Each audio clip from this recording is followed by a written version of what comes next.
देशवासियों, बहनों और भाइयों, मैं भगवत सिंह एडवोकेट और इंडिया रविदास समता पार्टी का राष्ट्रीय अध्यक्ष मेरठ उत्तर प्रदेश से बोल रहा हूँ।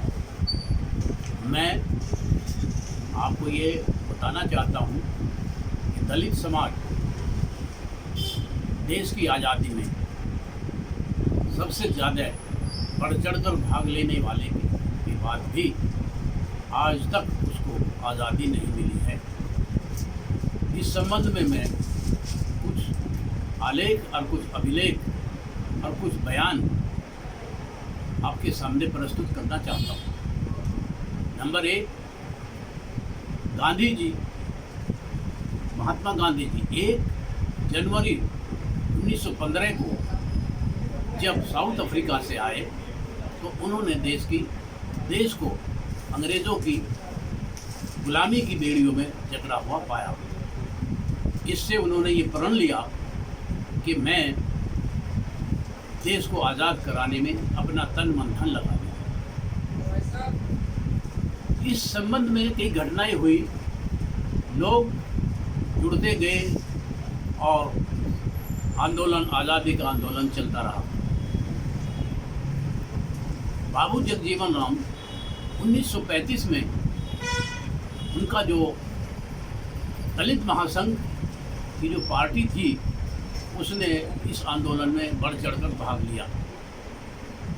1956 में गांधी जी के नेतृत्व में समस्त दलितों ने यह कहकर कि हम देश की आज़ादी में आपके साथ हैं तो सहयोग दिया। इसका मिसाल ये है कि 1936 में गांधी जी के नेतृत्व में दिल्ली में, लखनऊ में एक दलितों का बड़ा सम्मेलन हुआ जिसमें लाखों दलितों ने भाग लिया, जिसकी अध्यक्षता बाबू जगजीवन राम ने की और उसका उद्घाटन महात्मा गांधी जी ने किया। इस मंच से गांधी जी ने आश्वासन दिया था। अब मुख्य बात यहाँ से शुरू होती है।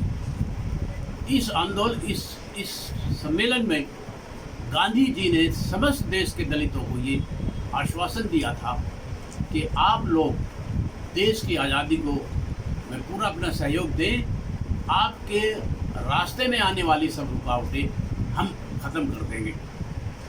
आपको ज़मीन भी मिलेगी, आपको नौकरी भी मिलेगी, आपको आरक्षण भी मिलेगा, आपको ज़मीन में भी आरक्षण मिलेगा। इस बात से उत्साहित होकर देश का दलित जो अब तक गुलामी की जंजीरों में जब जकड़ा हुआ था, उनके पास जीवन यापन के लिए ना नौकरी थी, ना भूमि थी, वो जमींदारों का, जागीरदारों का, राजाओं का, नवाबों की गुलामी में रह रहा था।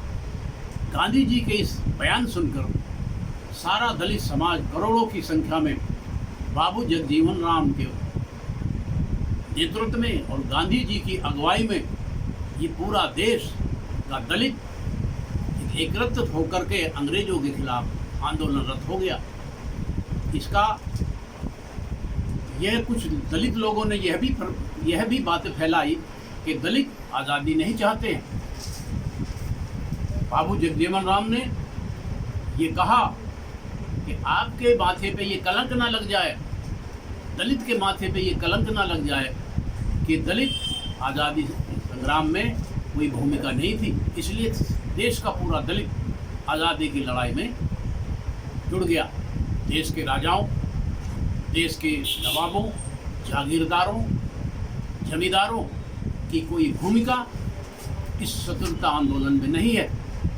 दलितों के पास चूँकि खोने को कुछ नहीं था तो वो देश की आज़ादी में कूद पड़े और 15 अगस्त 1947 को देश आज़ाद हुआ।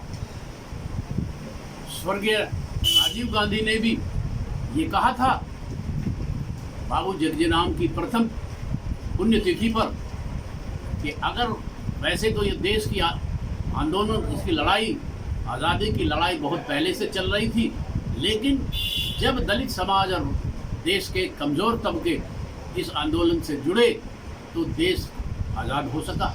अगर ये दलित ना जुड़ते तो देश 15 अगस्त 1947 को आज़ाद नहीं होता। प्यारे भाइयों, अब मुख्य मुद्दे पर मैं ये निवेदन करना चाहता हूँ, भीमराव अंबेडकर, बाबा साहब भीमराव अंबेडकर ने जब संविधान बनाया, संविधान की रचना की, तो उन्होंने इसको आरक्षण, भूमि में आरक्षण का कोई प्राविधान संविधान में नहीं रखा।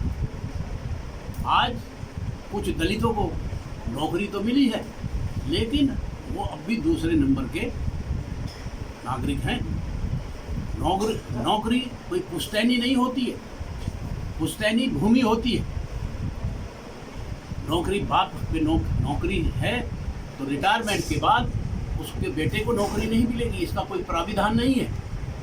लेकिन अगर दलितों के पास जमीन होगी तो वो पुश्तैनी भूमि होती है।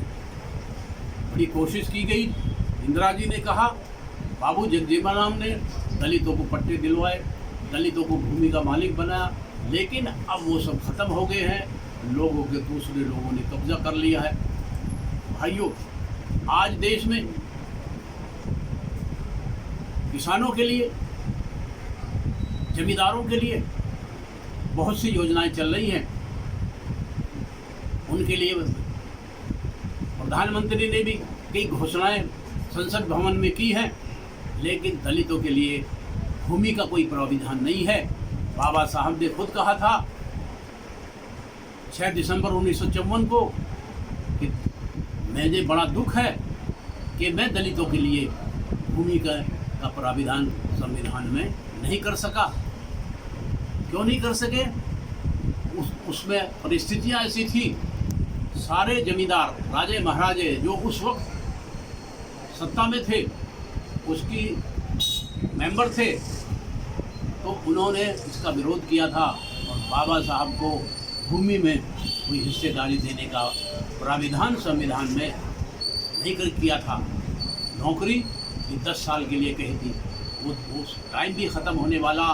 अब देश में दलितों का कोई सहारा नहीं है, कोई नौकरी की कोई गारंटी नहीं है। देश में ऐसे भी व्यक्ति हैं जिनको, जो अनपढ़ हैं, खेती करते हैं, मजदूरी करते हैं, लेकिन नौकरी उनको इसलिए नहीं मिली क्योंकि वो अनपढ़ थे। बाबा साहब को ये देखना चाहिए था कि दलितों में बगैर पढ़े लिखे भी आदमी हैं, नौकरी तो पढ़े लिखे को आदमी को मिलती है।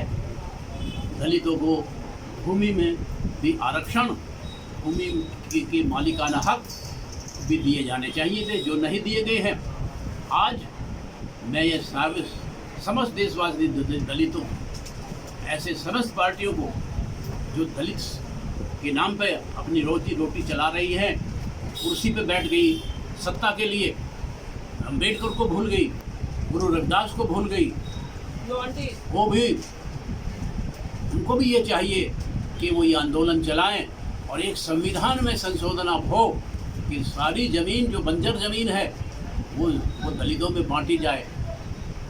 जो हिंदुस्तान पाकिस्तान का जब बंटवारा हुआ तो वो ज़मीन, मुसलमानों की ज़मीन कहाँ चली गई? दलितों को कुछ नहीं मिला। आज जमींदारी प्रथा ख़त्म हो गई है, लेकिन आज भी उस ज़माने में के जो दलित थे, जो मध्यकाल के दलित थे, जो उस वक्त भी शोषित और पीड़ित थे, आज भी वो शोषित और पीड़ित हैं। अतः मैं देश के सर्वोच्च पद पर बैठे हुए